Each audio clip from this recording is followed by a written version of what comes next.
So hi guys, this is a video on showing you how to get the best out of Windows 7 Metro Look on your Android device. First there's 3 different applications you'll be needing. The first is Launch 7, which I'll show you now. It's free on the Android market, as you can see here. Of course you can get the Donut version, which takes away the adverts in the settings. I've installed that already. It's very good. You can do lots of different things with it, customizing a lot of things. It's a great sort of Metro-like interface. So I haven't got it installed here. I'm showing you. So yeah, this is what it looks like. It will look slightly different to this one because I've pre-configured it, and as you can see, I've sort of edited a lot of the tiles. But it's got a great sort of Windows 7 phone effect. You see, there's all the apps there, just like the Windows 7 phone. And then the sort of exit transition, and the entrance, of course. But yeah, it's very customizable. You can change a lot of icons with it, and set your own ones from the gallery. And they're constantly bringing out updates as well, with bug fixes, which is also very helpful. And there you go. You can move the icon very easily, just like so. So yeah, that's the main basis of changing it to look like a Windows Phone 7. So the next app you'll be needing is Status Bar Plus Custom Status Bar. It's a pretty long title, but there you go. It's specifically for making your phone look like a Windows Phone 7 with the notification bar. Mainly that's what it changes, and the notifications just as default.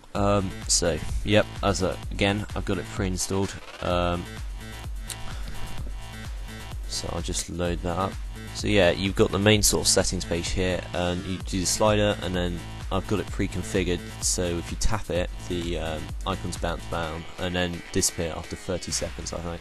It looks a lot clearer and nicer. Of course, if you want it sort of on all the time stably, you just go to accessibility in the notification bit and turn it on, and then it will sort of stay on all the time and run through Android sort of settings.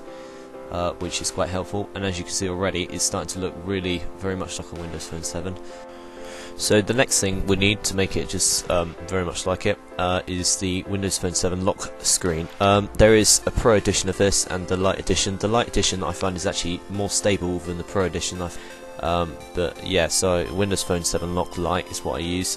So if you just download that, it's not very big. It's quite effective, but there's more options on the Pro edition, but I prefer the Lite edition. So if you quickly find that and load that up, you've got the options page here. I just keep the notification icons off because I think they don't look very good, and then make sure it's enabled, and that you've got show clock and show date on if you want that on. Then just click the home button out of that, and then you should be able to lock it, and then unlock it, and then the first time it'll be a bit slower, and there you go. But I've got 2 messages that are on red. But so yeah, that's what it should look like, and then simple glide up, and then you've got your home screen reloading. So that is pretty much the Windows Phone 7 lock screen, which sort of finishes your Windows Phone 7 sort of interface on your Android device. It's very good. There are many more apps you can get for it to make it even better, but I think I prefer the Android sort of applications you can get, but just using it on a Windows interface. Thanks for watching, guys. Hopefully in the next few vids I'm thinking of doing a review sort of for some launchers or some apps, something like that. But if you've got any sort of requests, just inbox me, and I'll see what I can do and have a look at what there are. So thank you again, guys, and see you in the next vid.